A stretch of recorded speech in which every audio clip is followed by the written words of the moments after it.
Dan salam sejahtera, dan pencerahan saya berkenaan dengan isu yang terkini yang kita tahu, iaitu Ketua PAS Perak memohon maaf kepada Datuk Seri Anwar Ibrahim berhubung dakwaan LGBT pada hari ini. Dan kita tahu sebelum ini apabila PRU ke-15, beliau dengan angkuh dan sombongnya mengatakan bahawa menegaskan beliau tidak akan meminta maaf pada Datuk Seri Anwar Ibrahim. Sehingga kan Datuk Seri Anwar Ibrahim mengatakan menyaman beliau dengan RM 5 juta. Dan hari ini kita tengok kenyataan yang dikeluarkan oleh beliau berkenaan dengan isu ini, yang mana dia mengatakan permohonan maaf secara tidak bersyarat. Dan dia mengatakan di sini juga dalam ucapan dia mengatakan bahawa dengan segala hormatnya saya Razman bin Zakaria merujuk kepada ungkapan fitnah saya dalam salah satu ucapan saya semasa kempen di Pilihan Raya ke-15 pada 19 hari bulan 11 2002 telah menyinggung perasaan dan memfitnah yang amat berhormat. Saya ingin menjahirkan rasa ungkapan saya yang telah menjatuhkan keburukan moral dan menjejaskan reputasi baik yang amat berhormat serta menyebabkan rasa malu, merosakkan dan kesusahan yang teruk tidak terukur. Jadi ini adalah salah sedikit daripada kenyataan minta maaf yang dikeluarkan oleh YB Razman Zakaria. Dan kita tahu ini adalah satu cara fitnah yang apabila pemimpin PAS lakukan dan akhirnya minta maaf. Dan setiap kali apabila dia mengeluarkan hujah, dia akan melemparkan fitnah-fitnah kepada yang amat berhormat dan amanti yang ada hari ini, iaitu Datuk Seri Anwar Ibrahim, serta yang mereka sebut adalah DAP, yang mereka ratibkan adalah DAP, yang mana mereka kata DAP mengeluarkan agenda komunis dan sebagainya. Kita ada sedikit daripada sisipan video, so kita tonton dulu sebentar. Pakatan Harapan ini, ketua dia Anwar Ibrahim. Yang duduk belakang dia DAP. Kalau pangkah Pakatan Harapan, tuan-tuan pangkah Pakatan Harapan, orang-orang Melayu yang ada menyokong Pakatan Harapan, berarti dia menjadi tangan-tangan yang nak menyerahkan negeri kita ini dan negara kita kepada DAP yang akan diketuai oleh Anwar Ibrahim dan Lim Kit Siang. Kalau Anwar Ibrahim, kita tahu dia nak bawa agenda LGBT ke dalam negara kita ni. Lelaki boleh kahwin lelaki, perempuan boleh kahwin perempuan. Tu, satu.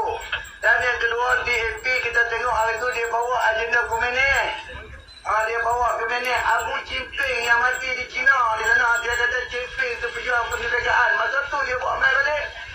Masa tu dia bawa komik-komik buat masuk sekolah. Masa tu juga berlaku kita tengok ni bendera terbalik.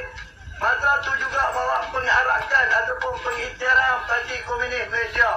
Jadi Parti seru sungguh-sungguh, jangan sekali-kali ada orang Islam di Malaysia ini, ada orang Islam di negeri Perak ini yang memberi undi kepada Pakatan. Okey, kita dah pun dengar ceramahnya itu, yang mana kenyataan yang dikeluarkan ini adalah kenyataan yang beliau sedar. Dan akhirnya beliau menggunakan fitnah ini untuk menang di situ.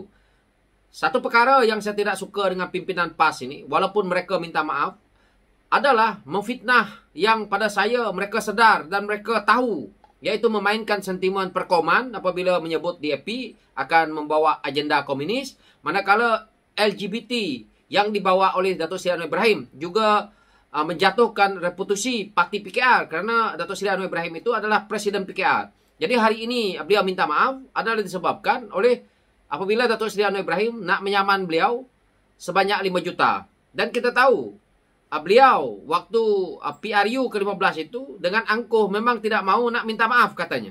Tetapi hari ini kenapa tiba-tiba nak minta maaf dan mengaku bahawa diri itu melakukan kesalahan, melakukan fitnah. Jadi pada saya kita boleh maafkan, tetapi saman diteruskan supaya memberi pengajaran.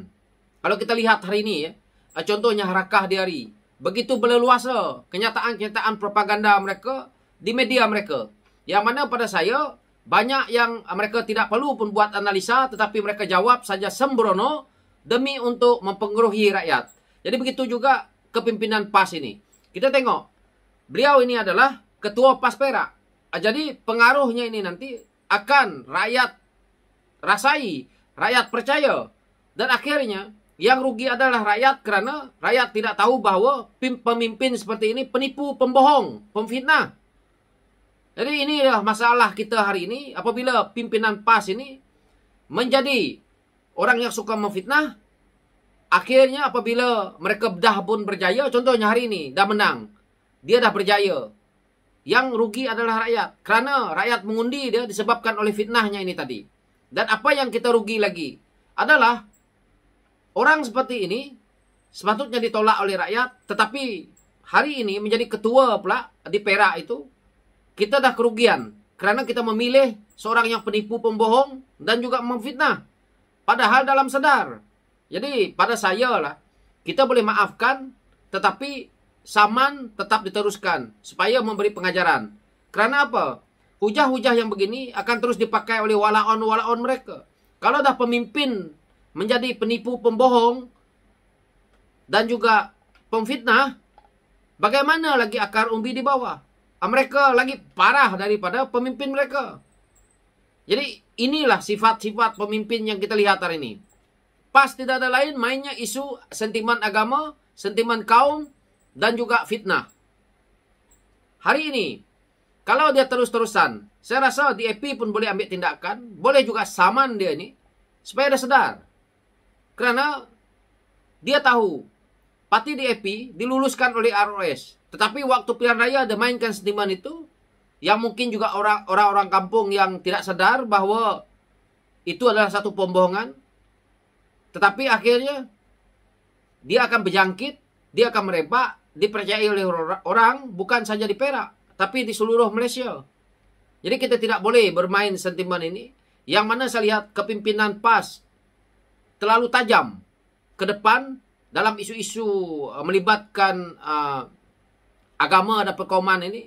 Maka saya rasa mereka tidak perlu melakukan perkara ini untuk mereka nak menang kerusi, untuk kepentingan pribadi. Jadi fitnah ini dah jadi makanan mereka. Dalam sedar mereka begitu angkuh.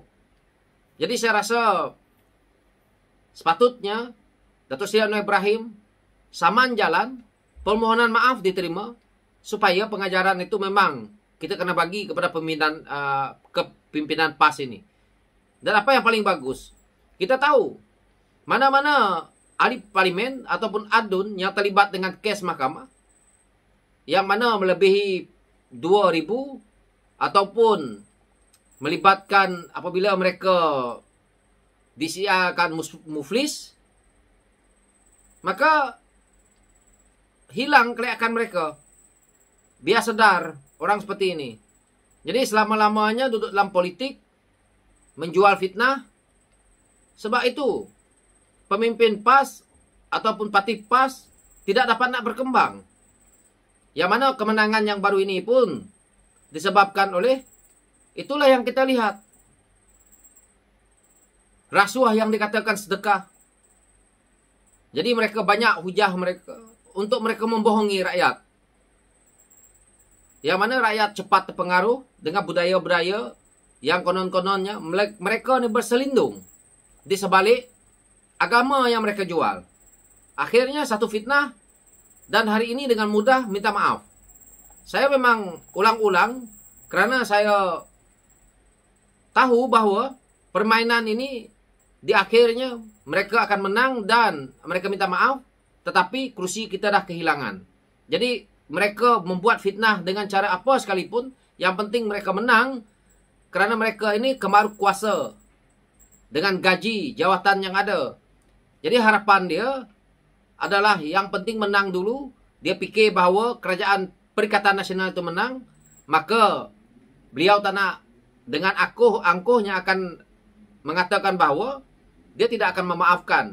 Tetapi hari ini kerana kerajaan adalah kepimpinan Barisan Nasional dan PH, maka dia ketakutan.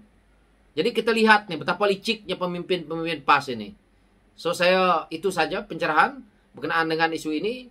Saya harap DAP saman juga dengan YB Razman nih, yang mulut celupa, yang dia sedar apa yang dia katakan itu adalah sentimen perkauman, memfitnah orang, tetapi dia buat demi untuk tembolok dia sendiri. Sekian, terima kasih.